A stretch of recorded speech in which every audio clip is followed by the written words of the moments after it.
Ngayong papalapit na naman ang halalan, pipili naman tayo ng leader.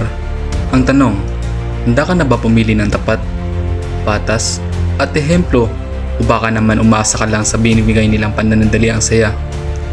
Ang bawat boto ay mahalaga. Ang bawat desisyon ay maepekto. Sama-sama nating piliin ang mga leader na magdadala sa atin sa mas maunlad at makatarungang kinabukasan. Ang ating kinabukasan ay nasa ating mga kamay. Bawat boto, bawat pagpili, humuhubog sa bansang ating kahihinatnan.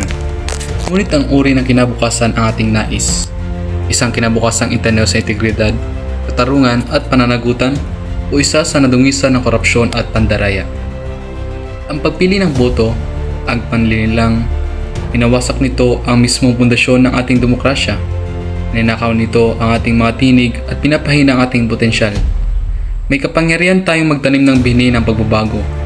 Pumili ng mga lider na magtataglay ng moralidad, na inuuna ang kapakanan ng ating mamamayan higit sa lahat. Ang pagpili ng lider ay hindi lang dahil sa mayaman, sikat o mga pangako. Pumili tayo ng mga lider na tapat, na makatarungan, na may pananagutan. Mga lider na magtatayo ng isang makatarungan at maunlad na lipunan para sa lahat ng Pilipino. Ito ang ating pinagsasaluang pananagutan.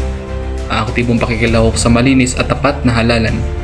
Ang pagpili ng mga kandidato batay sa kanilang karakter, kanilang track record, kanilang bisyon para sa isang mas magandang Pilipinas.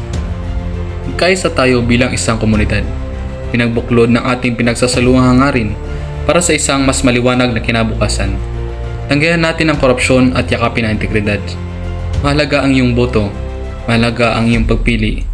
Pumili tayo ng matino, matalino, at higit sa lahat ay tapat. Pumili tayo ng may dangal. Pumili rin tayo ng para sa Pilipinas na nararapat sa atin. Iba-iba tayo mga Pilipino. Magkakaiba tayo ng pinanggalingan. Matatagpuan man tayo sa mundo. Matatagpuan tayo saan man sa mundo.